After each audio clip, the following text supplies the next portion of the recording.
যে 10টা ছাগল দিচ্ছে দাদা করবো, ছাগল বলে আরো 2-4টা শব্দ করবে যেটা আমি এখানে বলতে পারছি।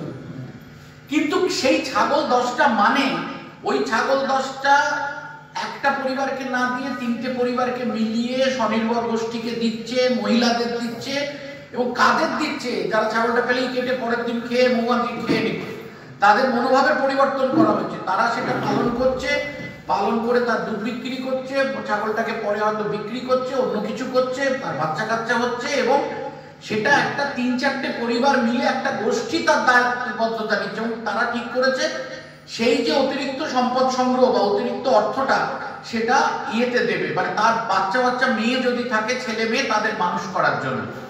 তাহলে তখন স্টোরিটার মাত্রাটা পাল্টে গেল, শুধু 4টে ছাগল আর রইল। এইটা পিচ করা বলে আমি যখন ওকে বলছি যে আরে আমার একটা এরকম স্টোরি আছে, কিন্তু আমি কি বলবো যাতে যে গুরু দিয়ে এটা ভালো স্টোরি, এইটা একই জিনিস বলার জন্য একবার যখন বলছি এই একজন বুড়ো চিপ বসে আছে, ওই আরেকজন বুড়ো চিপ বসে আছে, তাকে সবাই আমার মতো রিপোর্টাররা বলে তার কাগজে, এই যে বলছি এমন বললাম তো এতদিন হয়ে গেল, এই খবর নিয়ে না তোর কোন ধারণা হলো। আবার আমি একই জিনিস আবার বলবো, আরে হেভি তো মাল দিয়ে এক্ষুনি জানতে পিরিয়ডটা হোল্ড করছি। এই হচ্ছে তো, এইটা আমাদের একটা কায়দা। এই কায়দাটা আমাদের রপ্ত করতে হবে। স্টোরিটা আমরা বলবো কিভাবে সে তো জানেন না, সে তো বোঝে না। এই দুটো জিনিস বলবেন 10টা থেকে 10:30টায়। পুলকেশ ঘোষ, ওনাকে আমরা বিশেষভাবে অনুরোধ করেছিলাম, তার একটা কারণ হচ্ছে পঙ্কজ একটু দ্বারা কিছু গ্রামার কি বলছে আমি সেটাই যাচ্ছি না, আমি কোনো গ্রামারের আলোচনায় যাব না। আমি বলবো আমার অভিজ্ঞতায় কি আমি দেখছি। আমি সবার আগে বলি যে কলকাতায় যিনি সাংবাদিক আছেন তার আলাদা বিট আছে। কেউ মহাকরণ, মানে মহাকরণ তখন নেই, এখন নবান্ন, কেউ লালবাজার অর্থাৎ পুলিশ বিট করছেন, কেউ মানে সরকারি অফিসারদের সঙ্গে কথা বলে, কেউ আপনার বিধাননগর সাইডটা দেখছেন, সব আলাদা আলাদা ভাগ আছে। কিন্তু জেলায় আমরা যারা কাজ করি আমাদের কিন্তু আর কোনো ভাগ নেই, অর্থাৎ আমরা কিন্তু একটাই লোক। তাকে পুলিশ বুঝতে হবে, তাকে প্রশাসন বুঝতে হবে, তাকে খেলা বুঝতে হবে, সব কিছু বুঝতে হবে। তার ফলে আমাদের ভূমিকা অনেকটা দশভুজের মতো। সমস্ত ভূমিকায় আমাদেরকে অভিনয় করার ক্ষমতা রাখতে হবে, এবং সেটা আমরাই পারি। এবং সবচেয়ে বড় কথা, আমি একটা মানে ছোট করে জাস্ট বলে যাই, সেটা হচ্ছে আমার সৌভাগ্য হয়েছিল কার্গিল যুদ্ধক্ষেত্রে যাওয়ার, এবং সেখানে আমি 1 মাস 8 দিন থেকে কাজ করেছিলাম। কিন্তু যখন আমাকে অ্যাসাইনমেন্টটা দেওয়া হয়েছিল, এবং আমাদের কাগজের থেকেও যিনি ওয়ার করেসপন্ডেন্টের ট্রেনিং নেওয়া লোক ছিল, মানে বর্তমানে, তখন আমি বর্তমানে ছিলাম, কিন্তু তার বদলে আমাকে পাঠানো হয়েছিল। খুব স্বাভাবিকভাবেই আমি খুব চাপে পড়ে গেলাম যে ওখানে দেখছি যে ইন্টারন্যাশনাল প্রেস তারা এসেছে, গোটা পৃথিবীর থেকে, CNN থেকে শুরু করে সবাই এসেছে। সেখানে আমি এই কাজ করেছি কোথায়? বর্ধমান জেলা, নদিয়া জেলা, হুগলি জেলা, উত্তরবঙ্গর বিভিন্ন জেলা, এই সমস্ত জায়গায় কাজ করার লোক। তারা সব ল্যাপটপ খুলছে, ডাইরেক্ট স্যাটেলাইটে কমিউনিকেট করছে। আমাদের কাছে সেই যন্ত্রপাতিও নেই, মানে বর্তমানের কাছে সেই ক্ষমতাও নেই। তো আমি কি পারবো? এবং মজা হচ্ছে যে সেখানে কিন্তু স্বাভাবিকভাবে সেনাবাহিনী যারা আছে তারা কিন্তু ইন্টারন্যাশনাল প্রেসকে নিয়ে ব্যস্ত। এই যেটা আপনারা বলছিলেন যে আমরা জেলার সাংবাদিক, আমাদেরকে এখানে কে পাত্তা দেয় না ইত্যাদি প্রভৃতি যে সমস্যাগুলো আছে, ঠিক একই কথা। আমরা যারা বিশেষ করে একটা যুদ্ধক্ষেত্রে কোথায় একটা বাংলা কাগজ, তার কোন রিপোর্টার এসেছে সেটা ইম্পর্টেন্ট নয়। CNN কোথায় এসছে, কোথায় এসছে, এদেরকে নিয়ে কিন্তু আর্মির হাই অফিসিয়ালরা বুঝছে। কারণ তারা যে ডেসপ্যাচ দেবে সেটা গোটা বিশ্বে ভারতবর্ষের ইমেজ সম্পর্কে, ভারতের যে কোন দিক থেকে কি যারা দেখাচ্ছে, তার উপরে ভারত পাকিস্তান সম্পর্কে কী হবে ইত্যাদি। আমি গিয়েছিলাম এবং আনন্দবাজারের সুমন, আমরা কিন্তু সেই যুদ্ধক্ষেত্রে সুমন ভট্টাচার্য, আমরা কিন্তু সেখানে গিয়ে একদম ওই যে টাইগার হিলের অপারেশন যেখান থেকে হচ্ছে সেই বেস ক্যাম্প অবধি পৌঁছে গেছিলাম, যেটা কিন্তু সো কল্ড ইন্টারন্যাশনাল জার্নালিস্টে পারেনি। তার একটাই কারণ, আমরা জানি মাঠে ঘাটে সাংবাদিকতা কিভাবে করতে হয়, যুদ্ধক্ষেত্র হোক আর যাই হোক, ওটা তো কোনো একটা আলাদা জায়গা না, ওটা তো আর্মির দখলে থাকা একটা কোনো জায়গা না, আর্মির ক্যাম্প না, ওটা তো গ্রাম। সেই গ্রামের লোকেদের সঙ্গে কিভাবে কমিউনিকেট করতে হয়, কিভাবে তার ড্রাইভারকে সুন্দরভাবে বুঝিয়ে বললে সে আমাদেরকে গ্রামের রাস্তা চিনে চিনে নিয়ে চলে যায়, সেই বিদ্যেটা কিন্তু এই মফস্বলের সাংবাদিকদেরই আছে। তার ফলে যে 1 নম্বর সুবিধা হচ্ছে কি, আমরা মফস্বলের সাংবাদিকরা আইপিসির ধারাও জানি, আমরা জানি কোনটা 302, কোনটা 304, কোনটা 307। আবার আমরা এটাও জানি যে আইএফ এর ক্লাস্টারও আমাদেরকে কভার করতে হয়, কারণ এখন জেলায় জেলায় কিন্তু আইএফ এর ক্লাস্টার ম্যাচগুলো হচ্ছে। তাহলে আমরা কিন্তু দশভুজা, আমরা চাইলে সব পাই। যে জায়গাটা আপনাদের প্রথমেই কথার থেকে উঠে এসেছিল যে কলকাতার সব লোকেরা বসে আছে, তারা সব জানতা, আমাদের কথাগুলো তারা শোনে না, আমরা আসলে তা নয়, আমরাই সব জানতা, কলকাতার লোকেরা নয়। তার কারণ তারা স্পেশালাইজড বিট করে, কেউ মহাকরণ, ওই বললাম, কেউ নবান্ন করছে, কেউ লালবাজার করছে, কিন্তু আমরা সব জানতাম। এইবারে আমাদের গ্যাপটা কোথায় হচ্ছে, আমরা তাহলে বোঝাতে পারছি না, যে খবরটা কি এবং কেন। প্রথম হচ্ছে আমাদের নিজেদের কর্মশালার খবরটা হয়েছে, আপনারা অনেকেই করেছেন, খুব ভালো ছবি টবি দিয়ে খুব ভালোভাবে করেছেন, কিন্তু সেই খবরটাও বেশিরভাগ খবর শুরু হয়েছে অমুক দিন অমুক জায়গা থেকে, এত তারিখ থেকে এত তারিখ পর্যন্ত একটি কর্মশালা হবে, সেটা শুরু হয়েছে অমুক দিন অমুক জায়গায়। কিন্তু যে গল্পগুলো কালকে হলো, সবাই যেটা বললেন, সেখান থেকে যদি আমরা শুরু করতাম, অর্থাৎ উন্নয়নে যে একটা খবর হতে পারে, আজকে দিনে দাঁড়িয়ে উন্নয়ন একটা গুরুত্বপূর্ণ জায়গা নিচ্ছে, এবং উন্নয়নের খবর লেখা মানে গভর্নমেন্টের ঢাক পেটানো নয়, সেটা আশা করি কালকে আপনারা কিছুটা বুঝেছেন। সেইটা দিয়ে যদি আপনারা খবরটা শুরু করতেন, আমার মনে হয় খবরটা লোকে আরো বেশি করে পড়ত। প্রথম কথা হচ্ছে, আমাকে তো জোর করে কোনো বড়ি গেলানো হয় না। আমরা কাগজে কিভাবে লিখি বা আমরা সংবাদ কিভাবে পরিবেশন করি, যাতে আমরা অ্যাট্রাক্ট করতে পারি মানুষকে, মানুষ সেইটার প্রতি আকর্ষণ এসে প্রথম লাইনটা পড়ে, আচ্ছা দ্বিতীয় লাইনটা কি যাচ্ছে, আচ্ছা তৃতীয় লাইনটা কি হচ্ছে, আস্তে আস্তে আস্তে আস্তে করে নিয়ে আসতে হবে। যেভাবে দোকানে আপনার বাইরে শাড়ি জামা কাপড় সাজিয়ে রেখে দেখায়, এই দেখুন আমার এখানে কিরকম জিনিস আছে, আচ্ছা দেখি একটু ভেতরে ঢুকি, এখন বেশি টাকা নেই, আমি কিনতে পারবো না, দেখে যাই, তখন আপনার একটা দৃষ্টি খিদে তৈরি হচ্ছে। দৃষ্টি খিদে, আপনার দেখার একটা খিদে, একটা চাহিদা তৈরি হচ্ছে। দেখতে দেখতে দেখতে দেখতে আপনি ইমপ্রেসড হচ্ছেন, তারপর মনে হচ্ছে না ঠিক আছে, অন্যদিকে খরচাটা এখন করবো না, এটা কিনে ফেলি। কাজেই একই পদ্ধতি, আমাদের খবরের প্রতি আগে লোককে অ্যাট্রাক্ট করতে হবে। কিভাবে অ্যাট্রাক্ট করবো? যতক্ষণ না আপনি নিজে অ্যাট্রাক্টেড হচ্ছেন, ততক্ষণ আপনি কাউকে অ্যাট্রাক্ট করতে পারবেন। ওটা আমাদের লাগবে। দেখার চোখ। আপনি যদি ফোনে বলেন যে আচ্ছা আমাদের এখানে ওই লক্ষ্মীর ভাণ্ডারের, লক্ষ্মীর ভাণ্ডার সব জায়গায় হচ্ছে, এটা নিয়ে কোনো খবর করার দরকার নেই, কারণ তার হাতে সময় নেই। ধরুন আমি ওনাকে দেখছি, তার মানে দেখি শুধু ওনার উপর আমার ফোকাস, অর্থাৎ আমি পুরুলিয়া দেখছি, কিন্তু বুড়োচিপ যিনি বসে আছেন কলকাতায়, তিনি সবটা মিলে দেখছেন। এতগুলো ফোন তার কাছে যাচ্ছে, কারোর জন্য সময় নেই। তো কাজেই তিনি যখন ওভারঅলটা দেখছেন, তিনি যাতে ওর কথাটা শোনেন, সেইভাবে ওকে বলতে হবে। তাহলে আমাকে কি বলতে হবে?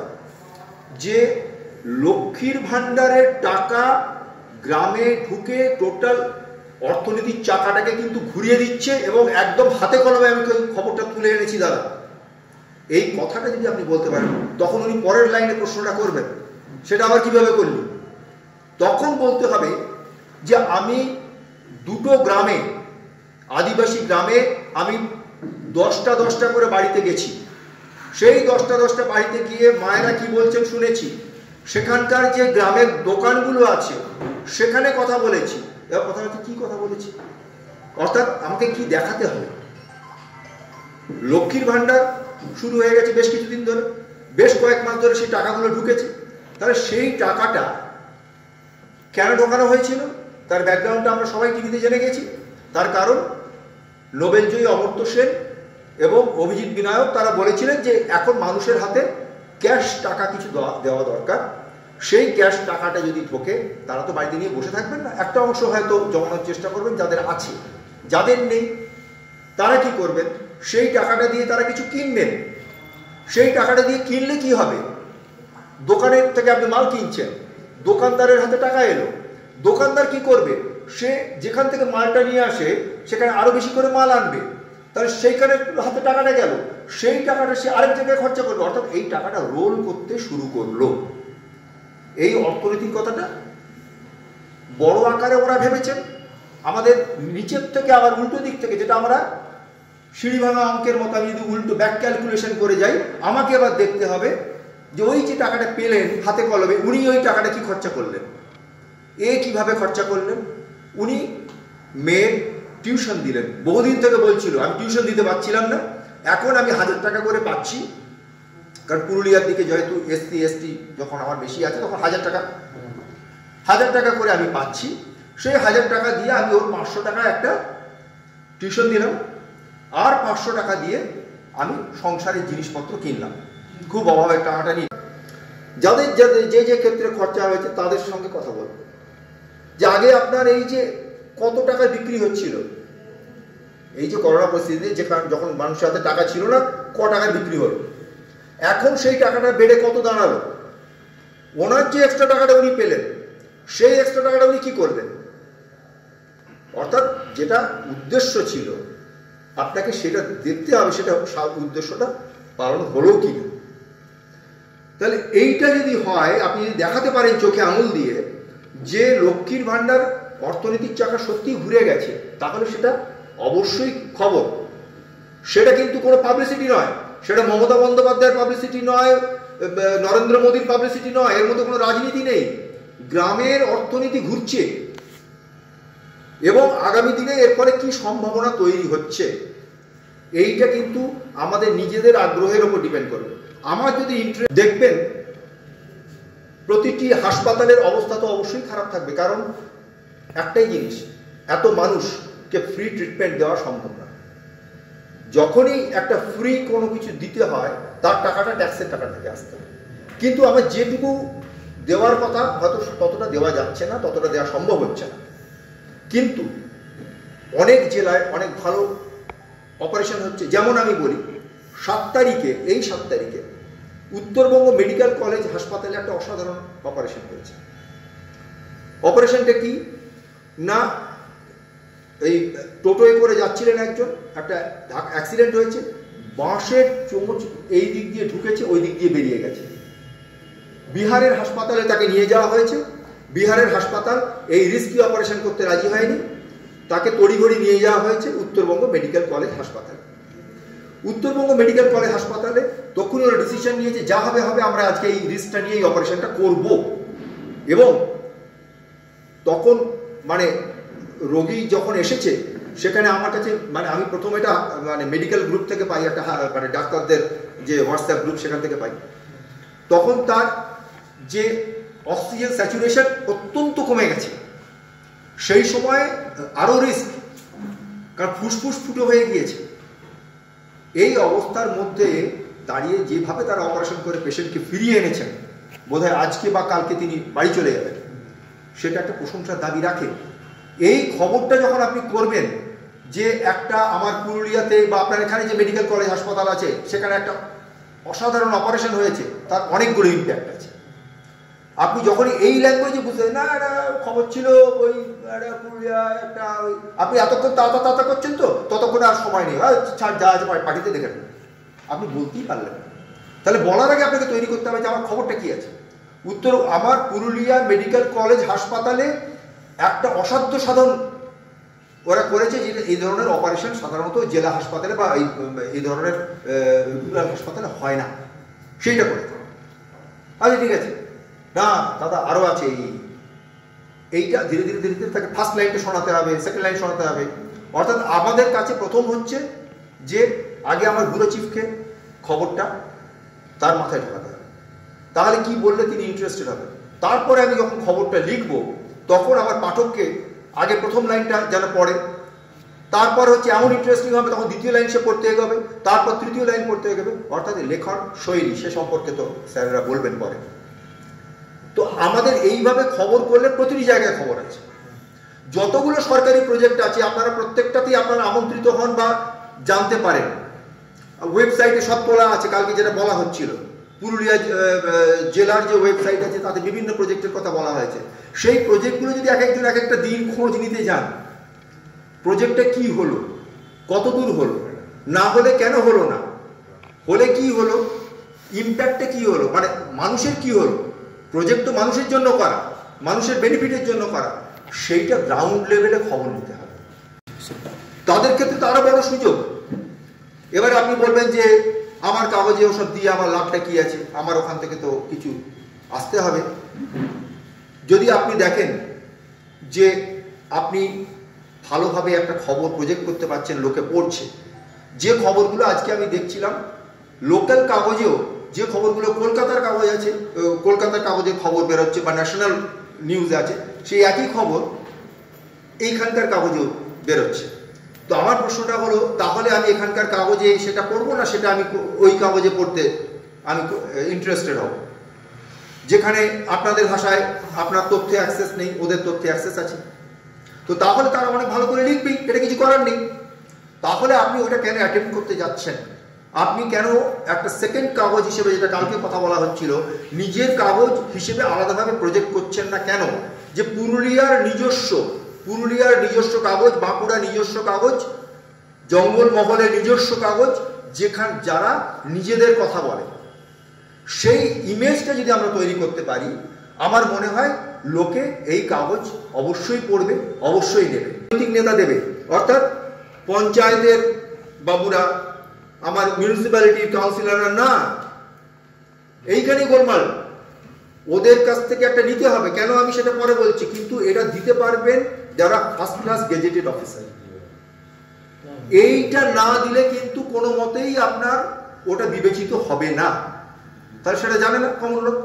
এইবারে প্রশ্ন হলো, উনি কি করে জানবেন, এসডিও কি করে জানবেন যে আমার ইনকাম এত? খুব স্বাভাবিক, উনি দিতে চাইবেন না। আপনি বলেন হয়তো গেলাম, উনি বলেন আমি কি করে তোমাকে চিনি নাই, খুব সত্যি কথা। তাহলে আমার ওয়ার্ডের যিনি কাউন্সিলর, তিনি যদি আমাকে ওটা দেন, তার সেইটাকে দিয়ে যদি আমি বলি দেখুন আমি এই সার্টিফিকেটটা উনি দিয়েছেন, এটা আপনার কাছে এইটা আপনি রেখে দিন, দিয়ে আপনি তার এগেস্টে আমাকে এইটা লিখে দিন, তাহলে ওনাকেও তো দেখতে হবে যে উনি তো ভুয়ো সার্টিফিকেট দিয়ে বিপদে পড়তে পারেন না। সেই জন্য ওনার কাছে ডকুমেন্ট কিন্তু ওই যে ওয়ার্ডের কাউন্সিলর লিখে দিয়েছে, ওই যে পঞ্চায়েতের প্রধান লিখে দিয়েছে, ওইটার ভিত্তিতেই উনি সার্টিফিকেট ইস্যু করছেন। তাহলে এইগুলো যদি আপনারা লেখেন, তাহলে লোকে যদি জানতে পারে আপনার ওখানে যে খবরগুলো থাকে তাতে আমার উপকার হচ্ছে, আপনি আমায় গাইড করে দিচ্ছেন যে আমায় কি করতে হবে, সেই খবরগুলোও কিন্তু খবর, ওটা কিন্তু আর ইনফরমেশন রইল না। এখন দিয়ে দিচ্ছেন মিউনিসিপ্যালিটির কমিশনার বা কাউন্সিলর, সেটাকে তার কাছে গ্রাহ্য, তিনি সেইটার বেসিসে লিখে দিচ্ছেন। আমার কথা হলো, এই যে বিশদ ইনফরমেশনগুলো আপনারা যদি দেন, তাহলে আপনার জেলার লোক অবশ্যই আপনার কাগজটা পাবে। কারণ লোকে তো 1 টাকা দিয়ে, 2 টাকা দিয়ে, 5 টাকা দিয়ে লোকের কাগজটা কিন্তু কোনো অসুবিধা নেই। আপনি তো 15 দিন ছাড়া দিচ্ছেন, একটা প্রজেক্টের অনেক দিন সময় আছে অ্যাপ্লাই করার। কিন্তু প্রশ্ন হলো, আপনার কাগজে যদি ওই খবরগুলোই থাকে যেটা আমি 5 দিন আগে পড়ে ফেলেছি, তাহলে আমি ওই কাগজটা কেন নেব, আমার ইন্টারেস্ট কেন তৈরি হবে? সমস্ত কাগজ কিন্তু দেখুন, স্বাধীনতার আগে সংবাদপত্র ছিল একটা মিশন। তখন কারা লিখতেন? মহাত্মা গান্ধী লিখতেন, আমার রামমোহন রায় লিখতেন, তারা সমাজ বদলের জন্য এটাকে ব্যবহার করতেন। কিন্তু স্বাধীনতার পরে it has become a profession, এটা একটা প্রফেশন। এখন প্রফেশন যখন হবে, আপনাকে বাণিজ্যিকভাবে যখন কাগজটাকে আপনার মার্কেটে আনতে হবে, তখন আপনাকে একটা সার্ভে করতে হবে, যেটাকে মার্কেট রিসার্চ বলি। সেটা অর্থাৎ পাঠকরা কি চাইছেন, তাহলে আমরা সবচেয়ে ভালো জানবো। আমরা মফস্বলের সাংবাদিকরা আমরা কোর্ট চত্বরে ঘোরাঘুরি করি, ডিএম অফিস চত্বরে ঘোরাঘুরি করি, যেখানে গ্রামের মানুষ আসছেন, গ্রামের মানুষ কি বলছেন আমাদের কাছে। আমি যেটা ব্যক্তিগতভাবে আমি বলেছি, আমি যতদিন জেলা সাংবাদিক হিসেবে কাজ করেছি, আমি খুব কোর্ট চত্বরে আড্ডা মারতাম, বিশেষ করে বর্ধমানে কোর্ট চত্বরে যারা মুহুরিরা আসে, গ্রামের মানুষ এখনো কিন্তু মুহুরি হচ্ছে ভগবান। তাদের কোনো সমস্যা হলে তারা ওই আর কাউকে চেনে না, মুহুরির কাছে চলে যায়। মুহুরির কাছে গিয়ে বলে আমার এই হয়েছে, আমার ঘর লুটে নিয়েছে, আমার এই সমস্যা হয়েছে, আমার জমি কেড়ে নিচ্ছে, কাজেই আমার কিছু করো। তাহলে মুহুরি জানতে পারে লোকে কি সমস্যা চলছে, লোকের কাছে কি খবর আছে। তো কাজে আমাদের কাছে একটা ভালো খবরের বিট হচ্ছে কিন্তু এই মুহুরিরা। সরকারি বিজ্ঞাপনের জন্য পথ চেয়ে থাকতে হবে, যে পাড়ার দোকানদারের জন্য চেয়ে থাকতে হবে তা না। আপনার কাগজ যদি চলে, কাগজ যদি লোকে পড়ে, ওই দোকানদার চাইবে আপনার কাগজে বিজ্ঞাপন দিতে। তখন সরকারি অফিসাররা চাইবে আপনার সঙ্গে কথা বলতে।